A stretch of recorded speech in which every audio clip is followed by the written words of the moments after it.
ಓಂ ಶಾಂತಿ.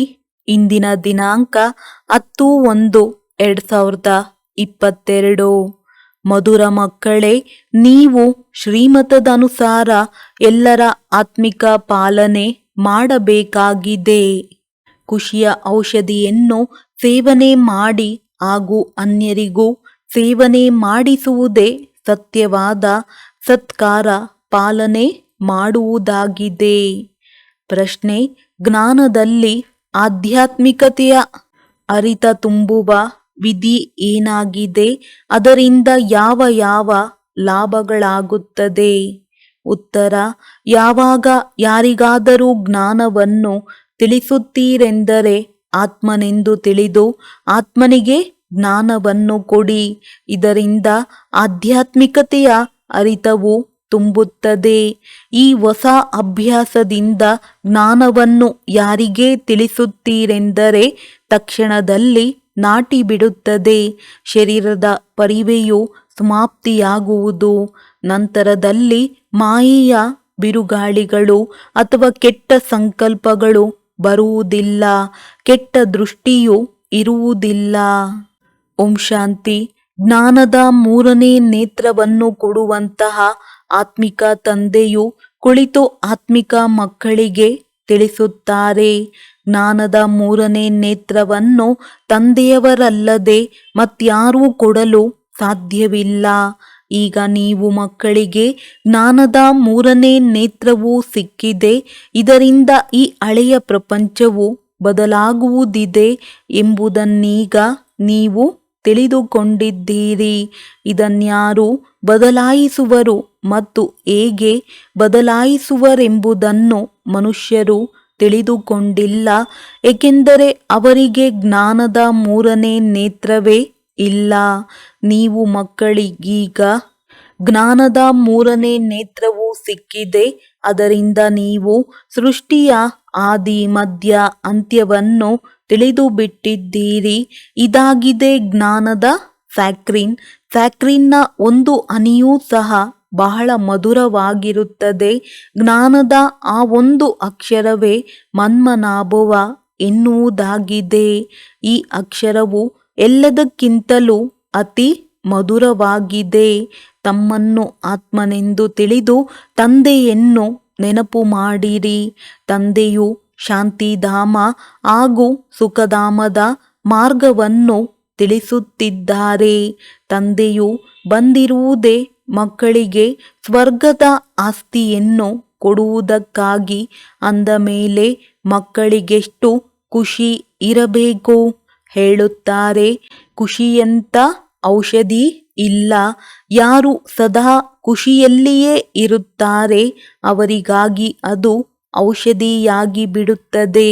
21 ಜನ್ಮಗಳಲ್ಲಿ ಮೋಜಿನಲ್ಲಿರುವವರಿಗೆ ಇದು ಬಹಳ ಶಕ್ತಿಶಾಲಿ ಔಷಧಿಯಾಗಿದೆ. ಈ ಔಷಧಿಯನ್ನು ಸದಾ ಒಬ್ಬರಿನ್ನೊಬ್ಬರಿಗೆ ಕುಡಿಸುತ್ತೀರಿ. ಇದೇ ಪಾಲನೆ ಅಥವಾ ಸತ್ಕಾರವನ್ನು ಒಬ್ಬರಿನ್ನೊಬ್ಬರಿಗೆ ಮಾಡಬೇಕಾಗಿದೆ. ಇಂತಹ ಸತ್ಕಾರ ಅಥವಾ ಪಾಲನೆಯನ್ನು ಮತ್ಯಾವುದೇ ಮನುಷ್ಯನಿಗೆ ಮಾಡಲು ಸಾಧ್ಯವಿಲ್ಲ. ನೀವು ಮಕ್ಕಳು ಶ್ರೀಮತದನುಸಾರ ಸರ್ವರ ಆತ್ಮಿಕ ಪಾಲನೆ ಮಾಡುತ್ತೀರಿ. ಸತ್ಯವಾದ ಖುಷಿಯ ಸಮಾಚಾರವೂ ಸಹ ತಂದೆಯ ಪರಿಚಯ ಕೊಡುವುದಾಗಿದೆ. ಮಧುರ ಮಕ್ಕಳು ತಿಳಿದಿದ್ದಾರೆ, ಬೇಹದ್ದಿನ ತಂದೆಯ ಮೂಲಕ ನಮಗೆ ಜೀವನ್ಮುಕ್ತಿಯ ಔಷಧಿಯು ಸಿಗುತ್ತದೆ. ಸತ್ಯಯುಗದಲ್ಲಿ ಭಾರತವು ಜೀವನ್ಮುಕ್ತವಾಗಿತ್ತು, ಪಾವನವಿತ್ತು. ತಂದೆಯು ಬಹಳ ಶ್ರೇಷ್ಠವಾದ ಔಷಧಿಯನ್ನು ಕೊಡುತ್ತಾರೆ. ಆದ್ದರಿಂದಲೇ ಮಹಿಮೆ ಇದೆ. ಅತೀಂದ್ರಿಯ ಸುಖವನ್ನು ಕೇಳಬೇಕೆಂದರೆ ಗೋಪಿಕೆಯರಿಂದ ಕೇಳಿ ತಿಳಿದುಕೊಳ್ಳಿರಿ. ಜ್ಞಾನ ಹಾಗೂ ಯೋಗದ ಫಸ್ಟ್ ಕ್ಲಾಸ್ ಅದ್ಭುತವಾದ ಔಷಧಿಯು ಇದಾಗಿದೆ. ಮತ್ತು ಈ ಔಷಧಿಯು ಒಬ್ಬರೇ ಆತ್ಮಿಕ ಸರ್ಜನ್ನ ಬಳಿ ಇದೆ. ಮತ್ಯಾರಿಗೂ ಈ ಔಷಧಿಯ ಬಗ್ಗೆ ಗೊತ್ತೇ ಇಲ್ಲ. ತಂದೆಯು ಹೇಳುವರು, ಮಧುರ ಮಕ್ಕಳೇ, ನಿಮಗಾಗಿ ಅಂಗೈಯಲ್ಲಿ ಮುಕ್ತಿ ಜೀವನ್ಮುಕ್ತಿಯ ಉಡುಗೊರೆಯನ್ನು ತೆಗೆದುಕೊಂಡು ಬಂದಿರುವೆನು. ಈ ಉಡುಗೊರೆಯು ನನ್ನ ಬಳಿಯೇ ಇರುತ್ತದೆ. ಕಲ್ಪಕಲ್ಪವು ನಾನೇ ಬಂದು ನಿಮಗೆ ಕೊಡುವೆನು. ನಂತರದಲ್ಲಿ ರಾವಣನು ಕಸಿದುಕೊಳ್ಳುವನು. ಹಾಗಾದರೆ ಈಗ ನೀವು ಮಕ್ಕಳಿಗೆಷ್ಟು ಖುಷಿಯ ನಶೆ ಏರಿರಬೇಕು. ನಿಮಗೆ ಗೊತ್ತಿದೆ, ನಮಗೆ ಒಬ್ಬರೇ ತಂದೆ, ಶಿಕ್ಷಕ ಹಾಗೂ ಸತ್ಯವಾದ ಸದ್ಗುರುವಾಗಿದ್ದಾರೆ. ಅವರು ನಮ್ಮ ಜೊತೆಯಲ್ಲಿ ಕರೆದುಕೊಂಡು ಹೋಗುವರು. ಅತಿ ಪ್ರಿಯವಾದ ತಂದೆಯಿಂದ ನಮಗೆ ವಿಶ್ವದ ರಾಜ್ಯಭಾಗ್ಯವು ಸಿಗುವುದು. ಇದೇನಾದರೂ ಕಡಿಮೆ ಮಾತೆ? ಅಂದ ಮೇಲೆ ಸದಾ ಹರ್ಷಿತವಾಗಿರಬೇಕು. ಈಶ್ವರಿಯ ವಿದ್ಯಾರ್ಥಿ ಜೀವನವು ಅತ್ಯಮೂಲ್ಯವಾದ ಜೀವನವಾಗಿದೆ. ಇದು ಈಗಿನದೇ ಗಾಯನವಲ್ಲವೇ? ನಂತರ ನೀವು ಹೊಸ ಪ್ರಪಂಚದಲ್ಲಿಯೂ ಖುಷಿಯಲ್ಲಿಯೇ ಇರುತ್ತೀರಿ. ಸತ್ಯವಾದ ಖುಷಿಯನ್ನು ಯಾವಾಗ ಆಚರಿಸುತ್ತೇವೆ ಎನ್ನುವುದನ್ನು ಪ್ರಪಂಚದವರು ತಿಳಿದುಕೊಂಡಿಲ್ಲ. ಮನುಷ್ಯರಲ್ಲಂತೂ ಸತ್ಯಯುಗದ ತಿಳುವಳಿಕೆಯೇ ಇಲ್ಲ. ಆದ್ದರಿಂದ ಇಲ್ಲಿಯೇ ಆಚರಿಸುತ್ತಾ ಇರುತ್ತಾರೆ. ಆದರೆ ಈ ಹಳೆಯ ತಮೋಪ್ರಧಾನ ಪ್ರಪಂಚದಲ್ಲಂತೂ ಎಲ್ಲಿಂದ ಖುಷಿಯು ಬರುತ್ತದೆ? ಇಲ್ಲಂತೂ ಅಯ್ಯೋ ಅಯ್ಯೋ ಎನ್ನುತ್ತಿರುತ್ತಾರೆ. ಇದು ಎಷ್ಟೊಂದು ದುಃಖದ ಪ್ರಪಂಚವಾಗಿದೆ. ತಂದೆಯು ನೀವು ಮಕ್ಕಳಿಗೆ ಎಷ್ಟೊಂದು ಸಹಜ ಮಾರ್ಗವನ್ನು ತಿಳಿಸುತ್ತಾರೆ. ಗೃಹಸ್ಥ ವ್ಯವಹಾರದಲ್ಲಿರುತ್ತಾ ಕಮಲ ಪುಷ್ಪ ಸಮಾನವಾಗಿರಿ. ವ್ಯಾಪಾರ, ವ್ಯವಹಾರ ಮುಂತಾದವನ್ನು ಮಾಡುತ್ತಿದ್ದರೂ ನನ್ನನ್ನು ನೆನಪು ಮಾಡುತ್ತೀರಿ. ಹೇಗೆ ನೆನಪು ಮಾಡುತ್ತೀರೆಂದರೆ ಪ್ರಿಯತಮ ಪ್ರಿಯತಮೆಯಂತೆ. ಅವರಂತೂ ಒಬ್ಬರನ್ನೊಬ್ಬರು ನೆನಪು ಮಾಡುತ್ತಿರುತ್ತಾರೆ. ಇಲ್ಲಿ ಆ ಮಾತಿಲ್ಲ. ಇಲ್ಲಂತೂ ನೀವೆಲ್ಲರೂ ಒಬ್ಬ ಪ್ರಿಯತಮನಿಗೆ ಜನ್ಮ ಜನ್ಮಾಂತರದಿಂದ ಪ್ರಿಯತಮೆಯರಾಗಿ ಇರುತ್ತೀರಿ. ತಂದೆ ಎಂದಿಗೂ ನಿಮ್ಮ ಪ್ರಿಯತಮೆ ಆಗುವುದಿಲ್ಲ. ನೀವು ಆ ಪ್ರಿಯತಮನೊಂದಿಗೆ ಭೇಟಿಯಾಗುವುದಕ್ಕಾಗಿ ನೆನಪು ಮಾಡುತ್ತಾ ಬಂದಿದ್ದೀರಿ. ಯಾವಾಗ ದುಃಖವು ಹೆಚ್ಚಾಗುತ್ತದೆಯೋ ಆಗ ಹೆಚ್ಚು ಸ್ಮರಿಸುತ್ತೀರಿ. ಮಹಿಮೆಯಲ್ಲಿಯೂ ಇದೆ. ದುಃಖದಲ್ಲಿ ಎಲ್ಲರೂ ಸ್ಮರಿಸುತ್ತಾರೆ, ಸುಖದಲ್ಲಿ ಯಾರೂ ಸ್ಮರಿಸುವುದಿಲ್ಲ. ಈ ಸಮಯದಲ್ಲಿ ತಂದೆಯು ಸರ್ವಶಕ್ತಿವಂತನಾಗಿದ್ದಾರೆ. ಅದೇ ರೀತಿ ದಿನ ಕಳೆದಂತೆ ಮಾಯೆಯು ಸರ್ವಶಕ್ತಿವಂತ ತಮೋಪ್ರಧಾನವಾಗುತ್ತಾ ಹೋಗುತ್ತದೆ. ಆದ್ದರಿಂದ ಈಗ ತಂದೆಯು ಹೇಳುತ್ತಾರೆ, ಮಧುರ ಮಕ್ಕಳೇ, ದೇಹಿ ಅಭಿಮಾನಿ ಆಗಿರಿ. ತಮ್ಮನ್ನು ಆತ್ಮನೆಂದು ತಿಳಿದು ತಂದೆಯಾದ ನನ್ನನ್ನು ನೆನಪು ಮಾಡಿರಿ. ಹಾಗೂ ಜೊತೆಗೆ ದೈವಿ ಗುಣಗಳ ಧಾರಣೆಯನ್ನು ಮಾಡಿಕೊಳ್ಳುತ್ತೀರೆಂದರೆ ನೀವು ಈ ರೀತಿ ಲಕ್ಷ್ಮೀನಾರಾಯಣ ಆಗಿಬಿಡುವಿರಿ. ಈ ವಿದ್ಯಾಭ್ಯಾಸದಲ್ಲಿ ಮುಖ್ಯವಾದ ಮಾತೆ ನೆನಪಿನದ್ದಾಗಿದೆ. ಸರ್ವಶ್ರೇಷ್ಠವಾದ ತಂದೆಯನ್ನು ಬಹಳ ಪ್ರೀತಿ ಹಾಗೂ ಸ್ನೇಹದಿಂದ ನೆನಪು ಮಾಡಬೇಕು. ಆ ಸರ್ವಶ್ರೇಷ್ಠ ತಂದೆಯೇ ಹೊಸ ಪ್ರಪಂಚದ ಸ್ಥಾಪನೆ ಮಾಡುವವರಾಗಿದ್ದಾರೆ. ತಂದೆಯು ತಿಳಿಸುತ್ತಾರೆ, ನಾನು ನೀವು ಮಕ್ಕಳಿಗೆ ವಿಶ್ವದ ರಾಜ್ಯ ಮಾಲೀಕರನ್ನಾಗಿ ಮಾಡುವುದಕ್ಕಾಗಿ ಬಂದಿರುವೆನು. ಆದ್ದರಿಂದ ನನ್ನನ್ನು ನೆನಪು ಮಾಡುತ್ತೀರೆಂದರೆ ನಿಮ್ಮ ಅನೇಕ ಜನ್ಮಗಳ ಪಾಪವು ತುಂಡಾಗುವುದು. ಪತಿತ ಪಾವನ ತಂದೆಯು ಹೇಳುತ್ತಾರೆ, ನೀವು ಬಹಳ ಪತಿತರಾಗಿ ಬಿಟ್ಟಿದ್ದೀರಿ. ಆದ್ದರಿಂದ ಈಗ ನನ್ನನ್ನು ನೆನಪು ಮಾಡಿರಿ. ಅದರಿಂದ ನೀವು ಪಾವನರಾಗಿ ಪಾವನ ಪ್ರಪಂಚದ ಮಾಲೀಕರಾಗಿ ಬಿಡುತ್ತೀರಿ. ಪತಿತ ಪಾವನ ಎಂದು ತಂದೆಯನ್ನೇ ಕರೆಯುವರಲ್ಲವೇ? ಈಗ ತಂದೆಯು ಬಂದಿದ್ದಾರೆ ಅಂದ ಮೇಲೆ ಅವಶ್ಯವಾಗಿ ಪಾವನರಾಗಬೇಕಾಗುತ್ತದೆ. ತಂದೆಯು ದುಃಖಹರ್ತ ಸುಖಕರ್ತನಾಗಿದ್ದಾರೆ. ಅವಶ್ಯವಾಗಿ ಸತ್ಯಯುಗದಲ್ಲಿ ಪಾವನ ಪ್ರಪಂಚವಿತ್ತು. ಅಂದ ಮೇಲೆ ಎಲ್ಲರೂ ಸುಖಿಯಾಗಿದ್ದರು. ಈಗ ಪುನಃ ತಂದೆಯು ಹೇಳುವರು, ಮಕ್ಕಳೇ, ಶಾಂತಿಧಾಮ ಹಾಗೂ ಸುಖಧಾಮವನ್ನು ನೆನಪು ಮಾಡುತ್ತೀರಿ. ಈಗಿರುವುದು ಸಂಗಮಯುಗ. ಅಂಬಿಗನು ನಿಮ್ಮನ್ನು ಈ ದಡದಿಂದ ಆ ದಡಕ್ಕೆ ಕರೆದೊಯ್ಯುವರು. ಜೀವನ ದೋಣಿಯಂತೂ ಒಬ್ಬರದಲ್ಲ, ಇಡೀ ಪ್ರಪಂಚವೇ ಒಂದು ದೊಡ್ಡ ಜಹಾಜು ಆಗಿದೆ.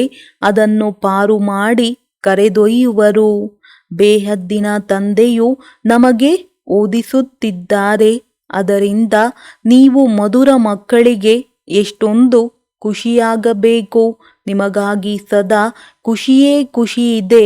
ವಾವ್, ಇದಂತೂ ಎಂದೂ ಕೇಳಿಲ್ಲ, ಓದಿಲ್ಲ. ಭಗವಾನುವಾಚ, ನಾನು ನೀವು ಆತ್ಮಿಕ ಮಕ್ಕಳಿಗೆ ರಾಜಯೋಗವನ್ನು ಕಲಿಸುತ್ತಿದ್ದೇನೆ. ಅಂದ ಮೇಲೆ ಸಂಪೂರ್ಣವಾಗಿ ಕಲಿಯಬೇಕು, ಧಾರಣೆ ಮಾಡಿಕೊಳ್ಳಬೇಕು, ಪೂರ್ಣ ರೀತಿ ವಿದ್ಯಾಭ್ಯಾಸ ಮಾಡಬೇಕು. ವಿದ್ಯೆಯಲ್ಲಂತೂ ಸದಾ ನಂಬರ್ ಆಗುತ್ತಾರೆ. ತಮ್ಮನ್ನು ನೋಡಿಕೊಳ್ಳಬೇಕು. ನಾನು ಉತ್ತಮನೇ, ಮಧ್ಯಮನೇ ಅಥವಾ ಕನಿಷ್ಠನೇ? ತಂದೆಯು ಹೇಳುತ್ತಾರೆ, ತಮ್ಮನ್ನು ನೋಡಿಕೊಳ್ಳಿರಿ. ನಾನು ಶ್ರೇಷ್ಠ ಪದವಿ ಪಡೆಯುವುದಕ್ಕೆ ಯೋಗ್ಯನಿದ್ದೇನೆಯೇ? ಆತ್ಮಿಕ ಸೇವೆ ಮಾಡುತ್ತೇನೆಯೇ? ಏಕೆಂದರೆ ತಂದೆಯು ಹೇಳುತ್ತಾರೆ, ಸೇವಾದಾರಿ ಆಗಿರಿ, ಅನುಸರಣೆ ಮಾಡಿರಿ. ನಾನು ಬಂದಿರುವುದೇ ಸೇವೆಗಾಗಿ. ಪ್ರತಿನಿತ್ಯವೂ ಸೇವೆ ಮಾಡುತ್ತೇನೆ. ಆದ್ದರಿಂದ ಈ ರಥವನ್ನು ತೆಗೆದುಕೊಳ್ಳಲಾಗಿದೆ. ಈ ರಥವು ರೋಗಿಯಾದರೂ ನಾನು ಇದರಲ್ಲಿ ಕುಳಿತು ಮುರುಳಿ ಬರೆಸುತ್ತೇನೆ. ಮುಖದಿಂದಂತೂ ಮಾತನಾಡಲು ಸಾಧ್ಯವಿಲ್ಲದಿದ್ದರೆ ಬರೆದು ಬಿಡುತ್ತೇನೆ. ಅದರಿಂದ ಮಕ್ಕಳಿಗೆ ಮುರುಳಿ ಮಿಸ್ ಆಗಬಾರದು ಎಂದು. ಅಂದ ಮೇಲೆ ನಾನೂ ಸಹ ಸೇವೆಯಲ್ಲಿದ್ದೇನೆ ಅಲ್ಲವೇ? ಇದು ಆತ್ಮಿಕ ಸೇವೆಯಾಗಿದೆ. ನೀವೂ ಸಹ ತಂದೆಯ ಸೇವೆಯಲ್ಲಿ, ಈಶ್ವರನ ಸೇವೆಯಲ್ಲಿ ತೊಡಗಿರಿ. ತಂದೆಯೇ ನಿಮ್ಮನ್ನು ಇಡೀ ವಿಶ್ವದ ಮಾಲೀಕರನ್ನಾಗಿ ಮಾಡಲು ಬಂದಿದ್ದಾರೆ. ಅದರಲ್ಲಿ ಯಾರು ಬಹಳ ಚೆನ್ನಾಗಿ ಪುರುಷಾರ್ಥ ಮಾಡುತ್ತಾರೆಯೋ ಅವರನ್ನೇ ಮಹಾವೀರರೆಂದು ಕರೆಯಲಾಗುತ್ತದೆ. ಯಾರು ತಂದೆಯ ನಿರ್ದೇಶದನುಸಾರ ನಡೆಯುತ್ತಾರೆ, ಯಾರು ಮಹಾವೀರರಾಗಿದ್ದಾರೆ ಎಂದು ನೋಡುತ್ತಾರೆ. ತಂದೆಯ ಆಜ್ಞೆಯಿದೆ, ತಮ್ಮನ್ನು ಆತ್ಮನೆಂದು ತಿಳಿದು ಸಹೋದರ ಸಹೋದರರನ್ನು ನೋಡಿರಿ. ಈ ಶರೀರವನ್ನು ಮರೆತು ಬಿಡಿ. ತಂದೆಯವರೂ ಸಹ ಶರೀರವನ್ನು ನೋಡುವುದಿಲ್ಲ. ತಂದೆಯೇ ಹೇಳುತ್ತಾರೆ, ನಾನು ಆತ್ಮರನ್ನು ನೋಡುತ್ತೇನೆ. ಈ ತಿಳುವಳಿಕೆಯೂ ಇದೆ. ಆತ್ಮವು ಶರೀರವಿಲ್ಲದೆ ಮಾತನಾಡಲು ಸಾಧ್ಯವಿಲ್ಲ. ನಾನೂ ಸಹ ಈ ಶರೀರದಲ್ಲಿ ಬರುತ್ತೇನೆ. ಲೋನ್ ತೆಗೆದುಕೊಳ್ಳಲಾಗಿದೆ. ಶರೀರದೊಂದಿಗೆ ಆತ್ಮವು ಓದಲು ಸಾಧ್ಯ. ತಂದೆಯ ಸ್ಥಾನವೂ ಇಲ್ಲಿದೆ. ಇದು ಅಕಾಲ ಸಿಂಹಾಸನವಾಗಿದೆ. ಆತ್ಮವು ಅಕಾಲ ಮೂರ್ತಿಯಾಗಿದೆ. ಆತ್ಮವೆಂದಿಗೂ ಚಿಕ್ಕದ್ದು ದೊಡ್ಡದಾಗುವುದಿಲ್ಲ. ಶರೀರವಷ್ಟೇ ಚಿಕ್ಕದು ದೊಡ್ಡದಾಗುವುದು. ಯಾರೆಲ್ಲ ಆತ್ಮರಿದ್ದಾರೆಯೋ ಅವರೆಲ್ಲರ ಸಿಂಹಾಸನವು ಈ ಭ್ರುಕುಟಿಯ ಮಧ್ಯದಲ್ಲಿದೆ. ಶರೀರವಂತೂ ಎಲ್ಲರದ್ದು ಭಿನ್ನ ಭಿನ್ನವಾಗಿರುತ್ತದೆ. ಕೆಲವರ ಅಕಾಲ ಸಿಂಹಾಸನ ಪುರುಷನದ್ದಾಗಿದ್ದರೆ ಕೆಲವರ ಅಕಾಲ ಸಿಂಹಾಸನವು ಸ್ತ್ರೀಯದ್ದಾಗಿದೆ. ಕೆಲವರ ಅಕಾಲ ಸಿಂಹಾಸನ ಮಗುವಿನದ್ದಾಗಿದೆ. ತಂದೆಯು ಕುಳಿತು ಮಕ್ಕಳಿಗೆ ಆತ್ಮಿಕ ಡ್ರಿಲ್ ಕಲಿಸುತ್ತಿದ್ದಾರೆ. ಯಾವಾಗ ಯಾರೊಂದಿಗೆ ಮಾತನಾಡುತ್ತೀರಿ, ಮೊದಲು ತಮ್ಮನ್ನು ಆತ್ಮನೆಂದು ತಿಳಿಯಿರಿ. ನಾನಾತ್ಮ ಇಂತಹ ಸಹೋದರನೊಂದಿಗೆ ಮಾತನಾಡುತ್ತಿರುವೆನು. ಶಿವತಂದೆಯನ್ನು ನೆನಪು ಮಾಡಿರಿ ಎಂದು ತಂದೆಯು ಸಂದೇಶವನ್ನು ಕೊಡುವೆನು. ಈ ನೆನಪಿನಿಂದಲೇ ತುಕ್ಕು ಬಿಟ್ಟು ಹೋಗುವುದು. ಚಿನ್ನದಲ್ಲಿ ಅಲಾಯ್ ಸೇರ್ಪಡೆಯಾದಾಗ ಚಿನ್ನದ ಬೆಲೆಯು ಕಡಿಮೆಯಾಗಿ ಬಿಡುತ್ತದೆ. ನೀವು ಆತ್ಮರಲ್ಲಿಯೂ ತುಕ್ಕು ಹಿಡಿದಿರುವುದರಿಂದ ಬೆಲೆಯಿಲ್ಲದೆ ಇರುವವರಾಗಿದ್ದೀರಿ. ಈಗ ಪುನಃ ಪಾವನರು ಆಗಬೇಕಾಗಿದೆ. ಈಗ ನೀವು ಆತ್ಮರಿಗೆ ಜ್ಞಾನದ 3ನೇ ನೇತ್ರವು ಸಿಕ್ಕಿರುವುದು. ಆ ನೇತ್ರದಿಂದ ತಮ್ಮ ಸಹೋದರರನ್ನು ನೋಡಿರಿ. ಸಹೋದರನನ್ನು ನೋಡುವುದರಿಂದ ಕರ್ಮೇಂದ್ರಿಯಗಳೆಂದಿಗೂ ಚಂಚಲವಾಗುವುದಿಲ್ಲ. ರಾಜ್ಯಭಾಗ್ಯ ತೆಗೆದುಕೊಳ್ಳಬೇಕು, ವಿಶ್ವದ ಮಾಲೀಕರಾಗಬೇಕೆಂದರೆ ಇಷ್ಟು ಪರಿಶ್ರಮ ಪಡಬೇಕು. ಸಹೋದರನೆಂದು ತಿಳಿದು ಎಲ್ಲರಿಗೂ ಜ್ಞಾನವನ್ನು ಕೊಡುತ್ತೀರೆಂದರೆ ಅಭ್ಯಾಸವು ಪರಿಪಕ್ವವಾಗಿ ಬಿಡುತ್ತದೆ. ನೀವೆಲ್ಲರೂ ಸತ್ಯವಾದ ಸಹೋದರರಾಗಿದ್ದೀರಿ. ತಂದೆಯವರು ಮೇಲಿಂದ ಬಂದಿದ್ದಾರೆ, ನೀವೂ ಸಹ ಬಂದಿದ್ದೀರಿ.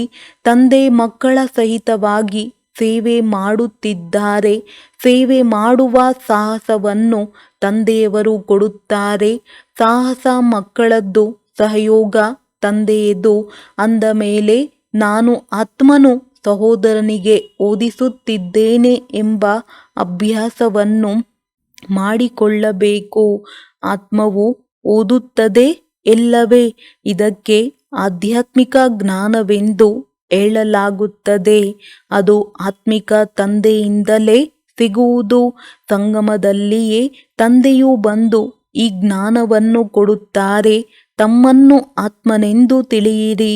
ನೀವು ಅಶರೀರಿಯಾಗಿ ಬಂದಿದ್ದೀರಿ, ಮತ್ತೆ ಇಲ್ಲಿ ಶರೀರ ಧಾರಣೆ ಮಾಡಿಕೊಂಡು 84 ಜನ್ಮಗಳ ಪಾತ್ರವನ್ನು ಅಭಿನಯಿಸಿದ್ದೀರಿ. ಈಗ ಪುನಃ ಹಿಂತಿರುಗಿ ಹೊರಡಬೇಕಾಗಿದೆ. ಆದ್ದರಿಂದ ತಮ್ಮನ್ನು ಆತ್ಮನೆಂದು ತಿಳಿದು ಸಹೋದರನ ದೃಷ್ಟಿಯಿಂದ ನೋಡುವ ಪರಿಶ್ರಮ ಪಡಬೇಕಾಗಿದೆ. ನೀವು ಮಕ್ಕಳು ತಮಗಾಗಿ ಪರಿಶ್ರಮ ಪಡಬೇಕಾಗಿದೆ. ಅನ್ಯರಿಗೇನು ಹೋಗುವುದು? ಮನೆಯೇ ಮೊದಲ ಪಾಠಶಾಲೆ. ಅರ್ಥಾತ್ ಮೊದಲು ಸ್ವಯಂವನ್ನು ಆತ್ಮನೆಂದು ತಿಳಿದು ನಂತರ ಸಹೋದರರಿಗೆ ತಿಳಿಸುತ್ತೀರೆಂದರೆ ಬಹಳ ಚೆನ್ನಾಗಿ ಬಾಣ ನಾಟುವುದು. ಈ ರೀತಿ ಅರಿತ ತುಂಬ ಬೇಕಾಗಿದೆ. ಪರಿಶ್ರಮ ಪಟ್ಟರೆ ಶ್ರೇಷ್ಠ ಪದವಿಯನ್ನು ಪಡೆಯುವಿರಿ. ತಂದೆಯು ಬಂದಿರುವುದೇ ಫಲ ಕೊಡುವುದಕ್ಕಾಗಿ. ಅಂದ ಮೇಲೆ ಪರಿಶ್ರಮವನ್ನಂತೂ ಪಡಬೇಕಾಗುವುದು. ಸ್ವಲ್ಪ ಸಹನೆಯನ್ನು ಮಾಡಬೇಕಾಗುವುದು. ಯಾರಾದರೂ ನಿಮಗೆ ಉಲ್ಟಾ ಸುಲ್ಟಾ ಮಾತನ್ನೇನಾದರೂ ಹೇಳಿದರೆ ನೀವು ಶಾಂತವಾಗಿ ಇರಬೇಕು. ನೀವು ಶಾಂತವಾಗಿದ್ದರೆ ಅನ್ಯರೇನು ಮಾಡುವರು? 2 ಕೈ ಸೇರಿಸಿದಾಗಲೇ ಚಪ್ಪಾಳೆಯಾಗುವುದು. ಒಬ್ಬರ ಮುಖದಿಂದ ಚಪ್ಪಾಳೆಯಾಯಿತು. ಇನ್ನೊಬ್ಬರು ಶಾಂತವಾಗಿದ್ದರೆ ಅವರೂ ಸಹ ಸ್ವತಃವಾಗಿಯೇ ಶಾಂತವಾಗಿ ಬಿಡುವರು. ಕೈ ಸೇರುವುದರಿಂದಲೇ ಶಬ್ದ ಬರುತ್ತದೆ. ಮಕ್ಕಳು ಒಬ್ಬರನ್ನೊಬ್ಬರ ಕಲ್ಯಾಣ ಮಾಡಬೇಕಾಗಿದೆ.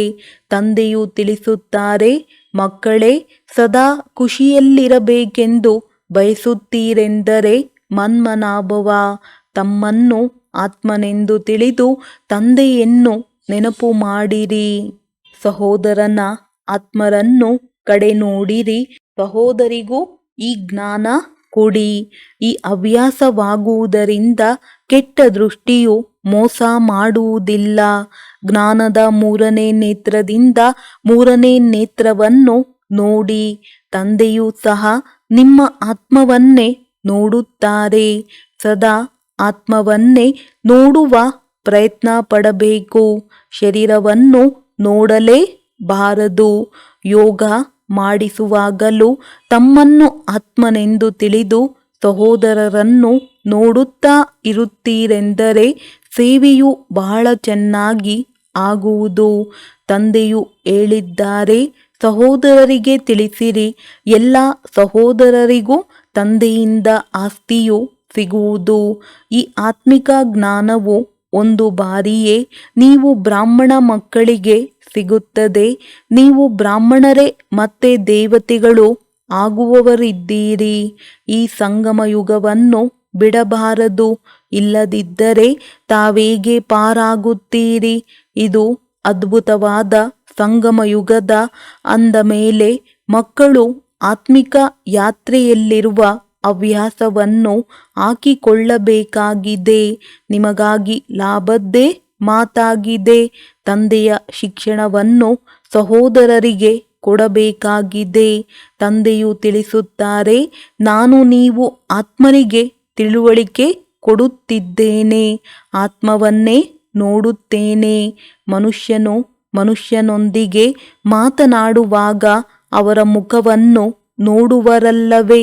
ನೀವು ಆತ್ಮನೊಂದಿಗೆ ಮಾತನಾಡುತ್ತೀರಿ, ಆದ್ದರಿಂದ ಆತ್ಮವನ್ನೇ ನೋಡಬೇಕು. ಬಲೆ ಶರೀರದ ಮೂಲಕ ತಿಳುವಳಿಕೆ ಕೊಡುತ್ತೀರಿ, ಆದರೆ ಇದರಲ್ಲಿ ಶರೀರದ ಪರಿವೆಯನ್ನು ಬಿಡಬೇಕಾಗುತ್ತದೆ. ಪರಮಾತ್ಮ ತಂದೆಯು ಈ ಜ್ಞಾನವನ್ನು ನಮಗೆ ಕೊಡುತ್ತಿದ್ದಾರೆಂದು ನಿಮ್ಮ ಆತ್ಮವು ತಿಳಿಯುತ್ತದೆ. ತಂದೆಯು ಹೇಳುತ್ತಾರೆ, ಆತ್ಮರನ್ನು ನೋಡುತ್ತೇನೆ. ಆತ್ಮರೂ ಸಹ ಹೇಳುತ್ತಾರೆ, ನಾವು ಪರಮಾತ್ಮ ತಂದೆಯನ್ನು ನೋಡುತ್ತಿದ್ದೇವೆ, ಅವರಿಂದ ಜ್ಞಾನವನ್ನು ಪಡೆಯುತ್ತಿದ್ದೇವೆ. ಇದಕ್ಕೆ ಆತ್ಮನು ಆತ್ಮನ ಜೊತೆ ಆಧ್ಯಾತ್ಮಿಕ ಜ್ಞಾನದ ಲೇವಾದೇವಿ ಎಂದು ಹೇಳಲಾಗುತ್ತದೆ.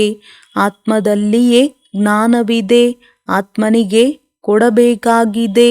ಇದು ಹೇಗೆಂದರೆ ಅರಿತವಿದ್ದಂತೆ. ನಿಮ್ಮ ಜ್ಞಾನದಲ್ಲಿ ಈ ಅರಿತವು ತುಂಬುತ್ತದೆ ಎಂದರೆ ಯಾರಿಗಾದರೂ ತಿಳಿಸುವುದರಿಂದ ತಕ್ಷಣವೇ ಬಾಣ ನಾಟುವುದು. ತಂದೆಯು ಹೇಳುತ್ತಾರೆ, ಬಾಣ ನಾಟುವುದೋ ಅಥವಾ ಇಲ್ಲವೋ ಎಂದು ಅಭ್ಯಾಸ ಮಾಡಿ ನೋಡಿ. ಈ ಹೊಸ ಅಭ್ಯಾಸ ಮಾಡಿಕೊಂಡಾಗಲೇ ಶರೀರದ ಪರಿವೆಯು ಹೊರಟು ಹೋಗುವುದು. ಮಾಯೆಯ ಬಿರುಗಾಳಿಯು ಕಡಿಮೆ ಬರುತ್ತವೆ. ಕೆಟ್ಟ ಸಂಕಲ್ಪಗಳು ಬರುವುದಿಲ್ಲ, ಕೆಟ್ಟ ದೃಷ್ಟಿಯು ಇರುವುದಿಲ್ಲ. ನಾವು ಆತ್ಮರು 84 ಜನ್ಮಗಳ ಚಕ್ರವನ್ನು ಸುತ್ತಿಕೊಂಡು ಬಂದೆವು. ಈ ನಾಟಕವು ಈಗ ಪೂರ್ಣವಾಗುವುದಿದೆ. ಅದಕ್ಕಾಗಿ ಈಗ ತಂದೆಯ ನೆನಪಿನಲ್ಲಿರಬೇಕು. ಈ ನೆನಪಿನಿಂದಲೇ ತಮೋ ಪ್ರಧಾನದಿಂದ ಸತೋ ಪ್ರಧಾನರಾಗಿದೆ. ಸತೋ ಪ್ರಧಾನ ಪ್ರಪಂಚದ ಮಾಲೀಕರಾಗುತ್ತೇವೆ. ಇದೆಷ್ಟು ಸಹಜವಿದೆ. ತಂದೆಗೆ ಗೊತ್ತಿದೆ. ಮಕ್ಕಳಿಗೆ ಈ ಶಿಕ್ಷಣ ಕೊಡುವುದೂ ಸಹ ನನ್ನ ಪಾತ್ರವಾಗಿದೆ. ಇದೇನು ಹೊಸ ಮಾತಲ್ಲ. ಪ್ರತಿ 5000 ವರ್ಷಗಳ ನಂತರ ನಾವು ಶಿವತಂದೆ ಬರಬೇಕಾಗುತ್ತದೆ. ಇದರಲ್ಲಿ ನಾನು ಬಂಧಿತನಾಗಿದ್ದೇನೆ. ಕುಳಿತು ಮಕ್ಕಳಿಗೆ ತಿಳಿಸುತ್ತೇನೆ, ಮಧುರ ಮಕ್ಕಳೇ, ಆತ್ಮಿಕ ನೆನಪಿನ ಯಾತ್ರೆಯಲ್ಲಿ ಇರುತ್ತೀರೆಂದರೆ ಅಂತ್ಯಮತಿ ಸೋಗತಿಯಾಗುವುದು. ಇದು ಅಂತ್ಯಕಾಲವಲ್ಲವೇ? ನನ್ನೊಬ್ಬನನ್ನೇ ನೆನಪು ಮಾಡುತ್ತೀರೆಂದರೆ ನಿಮ್ಮ ಸದ್ಗತಿಯಾಗುವುದು. ನೆನಪಿನ ಯಾತ್ರೆಯಿಂದ ಬುನಾದಿಯು ಶಕ್ತಿಶಾಲಿ ಆಗಿಬಿಡುವುದು. ನೀವು ಮಕ್ಕಳಿಗೆ ದೇಹಿ ಅಭಿಮಾನಿಯಾಗುವ ಈ ಶಿಕ್ಷಣವು ಒಂದೇ ಬಾರಿ ಸಿಗುತ್ತದೆ. ಇದೆಷ್ಟು ಅದ್ಭುತವಾದ ಜ್ಞಾನವಾಗಿದೆ. ಬಾಬಾರವರು ಅದ್ಭುತ ಅಂದ ಮೇಲೆ ಬಾಬಾರವರ ಜ್ಞಾನವು ಅದ್ಭುತವಾಗಿದೆ. ಇದನ್ನು ಯಾರೂ ಸಹ ತಿಳಿಸಲು ಸಾಧ್ಯವಿಲ್ಲ. ಈಗ ಹಿಂತಿರುಗಿ ಹೊರಡಬೇಕು. ಆದ್ದರಿಂದ ತಂದೆಯು ತಿಳಿಸುತ್ತಾರೆ, ಮಧುರ ಮಕ್ಕಳೇ, ತಮ್ಮನ್ನು ಆತ್ಮನೆಂದು ಆತ್ಮನಿಗೆ ಜ್ಞಾನ ಕೊಡಿ. 3ನೇ ನೇತ್ರದಿಂದ ಸಹೋದರ ಸಹೋದರನನ್ನು ನೋಡಬೇಕಾಗಿದೆ. ಈ ಅಭ್ಯಾಸ ಮಾಡಿರಿ. ಇದರಲ್ಲಿಯೇ ಬಹಳ ಪರಿಶ್ರಮವಿದೆ. ಒಳ್ಳೆಯದು. ಮಧುರಾತಿ ಮಧುರ ಅಗಲಿ ಮರಳಿ ಸಿಕ್ಕಿರುವ ಮಕ್ಕಳ ಪ್ರತಿ ಮಾತ್ಪಿತಾ ಬಾಪ್ದಾದಾರವರ ನೆನಪು, ಪ್ರೀತಿ ಹಾಗೂ ಸುಪ್ರಭಾತ. ಆತ್ಮಿಕ ತಂದೆಯ ಆತ್ಮಿಕ ಮಕ್ಕಳಿಗೆ ನಮಸ್ತೆ. ಧಾರಣೆಗಾಗಿ ಮುಖ್ಯ ಸಾರ. 1. ಜ್ಞಾನದ 3ನೇ ನೇತ್ರದಿಂದ ಆತ್ಮವನ್ನು ನೋಡುವ ಅಭ್ಯಾಸ ಮಾಡಬೇಕಾಗಿದೆ. ಪ್ರಯತ್ನ ಪಡಬೇಕು. ಸದಾ ಆತ್ಮವನ್ನೇ ನೋಡಬೇಕು, ಶರೀರವನ್ನಲ್ಲ. ಇದರಿಂದ ಕೆಟ್ಟ ವಿಚಾರಗಳು ಬರುವುದಿಲ್ಲ. ಕೆಟ್ಟ ಸಂಕಲ್ಪಗಳು ಸಮಾಪ್ತಿಯಾಗಿ ಬಿಡುತ್ತವೆ. ಚಪ್ಪಾಳೆಯನ್ನು 2 ಕೈಗಳಿಂದ ಉಂಟಾಗುತ್ತದೆ. ಆದ್ದರಿಂದ ಯಾವಾಗ ನಿಮಗೆ ಯಾರಾದರೂ ಉಲ್ಟಾ ಸುಲ್ಟಾ ಮಾತನ್ನು ಹೇಳಿದಾಗ ಶಾಂತವಾಗಿ ಇರಬೇಕು. ಒಂದು ವೇಳೆ ನೀವು ಶಾಂತವಾಗಿದ್ದರೆ ಸ್ವತಃವಾಗಿಯೇ ಅನ್ಯರು ಶಾಂತವಾಗಿ ಬಿಡುವರು. ವರದಾನ: ಬ್ರಹ್ಮ ತಂದೆಯ ಪ್ರೀತಿಯ ಪ್ರತ್ಯಕ್ಷ ಪ್ರಮಾಣವನ್ನು ಕೊಡುವಂತಹ ಸುಪುತ್ರ ಹಾಗೂ ಸಮಾನಭವ. ಬ್ರಹ್ಮ ತಂದೆಯವರೊಂದಿಗೆ ನಮಗೆ ಬಹಳ ಪ್ರೀತಿ ಇದೆ ಎಂದೇನಾದರೂ ಹೇಳುತ್ತೀರೆಂದರೆ ಪ್ರೀತಿಯ ಸಂಕೇತವಾಗಿದೆ. ತಂದೆಯವರ ಪ್ರೀತಿಯು ಯಾರೊಂದಿಗಿತ್ತು ಅವರೊಂದಿಗೆ ಪ್ರೀತಿ ಇರಲಿ. ಯಾವುದೇ ಕರ್ಮವನ್ನು ಮಾಡಿ ಕರ್ಮ ಮಾಡುವ ಮೊದಲು, ಮಾತನಾಡುವ ಮೊದಲು, ಸಂಕಲ್ಪ ಮಾಡುವ ಮೊದಲು ಪರಿಶೀಲನೆ ಮಾಡಿರಿ. ಇದು ಬ್ರಹ್ಮ ತಂದೆಯವರಿಗೆ ಪ್ರಿಯವಾಗಿರುವುದೇ? ಬ್ರಹ್ಮ ತಂದೆಯಲ್ಲಿ ವಿಶೇಷತೆಯೂ ಇದೇ ಇದ್ದಿತ್ತು. ಯೋಚಿಸಿರುವುದನ್ನು ಮಾಡುವುದು, ಏನನ್ನು ಹೇಳಿದರೋ ಅದನ್ನು ಮಾಡಿದರೂ, ವಿರೋಧವಿದ್ದರೂ ಸಹ ಸದಾ ತನ್ನ ಸ್ಥಿತಿಯಲ್ಲಿ ಸ್ಥಿತರಾಗಿದ್ದರು. ಅಂದ ಮೇಲೆ ಪ್ರೀತಿಯ ಪ್ರತ್ಯಕ್ಷ ಪ್ರಮಾಣ ಕೊಡುವುದು ಅಂದರೆ ತಂದೆಯನ್ನು ಅನುಸರಿಸುತ್ತಾ ಸುಪುತ್ರ ಹಾಗೂ ಸಮಾನರಾಗುವುದು. ಸ್ಲೋಗನ್: ಯಾರ ಸಂಕಲ್ಪದಲ್ಲಿಯೂ ದುಃಖದ ಪ್ರಕಂಪನಗಳು ಬರುವುದಿಲ್ಲವೋ ಅವರೇ ಅದೃಷ್ಟಶಾಲಿ ಆತ್ಮನಾಗಿದ್ದಾರೆ. ಲವಲೀನ ಸ್ಥಿತಿಯ ಅನುಭವ ಮಾಡಿರಿ. ಪರಮಾತ್ಮನ ಪ್ರೀತಿಯು ಅಕೂಟವಾಗಿದೆ, ಅಟಲವಾಗಿದೆ. ಅದು ಸರ್ವರಿಗೂ ಪ್ರಾಪ್ತಿಯಾಗಲು ಸಾಧ್ಯವಾಗುವಷ್ಟು ಇದೆ. ಆದರೆ ಪರಮಾತ್ಮನ ಪ್ರೀತಿಯ ಪ್ರಾಪ್ತಿಯ ವಿಧಿಯಾಗಿದೆ ಭಿನ್ನರಾಗಿರುವುದು. ಎಷ್ಟು ಭಿನ್ನವಾಗಿರುತ್ತೀರಿ ಅಷ್ಟು ಪರಮಾತ್ಮನ ಪ್ರೀತಿಯ ಅಧಿಕಾರವು ಪ್ರಾಪ್ತಿಯಾಗುವುದು. ಇಂತಹ ಭಿನ್ನ ಹಾಗೂ ಪ್ರಿಯವಾದ ಆತ್ಮರೇ ಲವಲೀನ ಸ್ಥಿತಿಯ ಅನುಭವ ಮಾಡಲು ಸಾಧ್ಯವಾಗುವುದು. ಒಳ್ಳೆಯದು. ಓಂ ಶಾಂತಿ.